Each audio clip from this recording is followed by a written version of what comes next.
ভিডিওটা শুরু করার আগে তোমরা যারা আমাদের চ্যানেলটা এখনো সাবস্ক্রাইব করো নাই দয়া করে সাবস্ক্রাইব করে দাও, আর দেখো পাশে থাকা একটা নোটিফিকেশন আছে ওইখানে চাপ দিয়ে বেল আইকনটা বাজিয়ে দাও, তাহলে আমাদের ভিডিওগুলো সবার আগে পেয়ে যাবা। কি মজা, স্কুল ছুটি হয়ে গেছে। ও হুররে!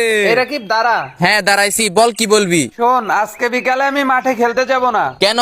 কারণ আমি আমার দাদুর বাড়ি যাব। তোরে অনেকদিন ধরে খেয়াল করতেছি, তুই বৃহস্পতিবারে মাঠে খেলতে আসস না, কাহিনী কি? কাহিনী কিছুই না, প্রতি বৃহস্পতিবারে আমি আমার দাদুর বাড়ি যাই, সেই কারণে মাঠে খেলতে যাই না। ও আচ্ছা, ওইখানে গিয়ে কি করিস তুই? আরে আমার দাদু অনেক বয়স্ক মানুষ, সে অনেক সুন্দর সুন্দর গল্প জানে, আর আমি প্রতি বৃহস্পতিবারে তার কাছে গল্প শুনতে যাই। ও আচ্ছা, সেই কারণেই বুঝি খেলতে আসস না।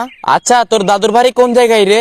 আমার দাদুর বাড়ি হচ্ছে সেন্তুসায়। ও আচ্ছা, শোন, আজকে আমিও যাব তোর সাথে গল্প শুনতে। কি বলিস, তুই আমার সাথে যাবি? আচ্ছা ঠিক আছে। আর আমার গল্প শুনতে অনেক বেশি ভালো লাগে, তুই আমার আগে জানাস নাই কেন? মিষ্টি, ওইখানে রাকিব আর সোহাগ কি নিয়ে গল্প করতেছে? চল তো গিয়ে দেখি।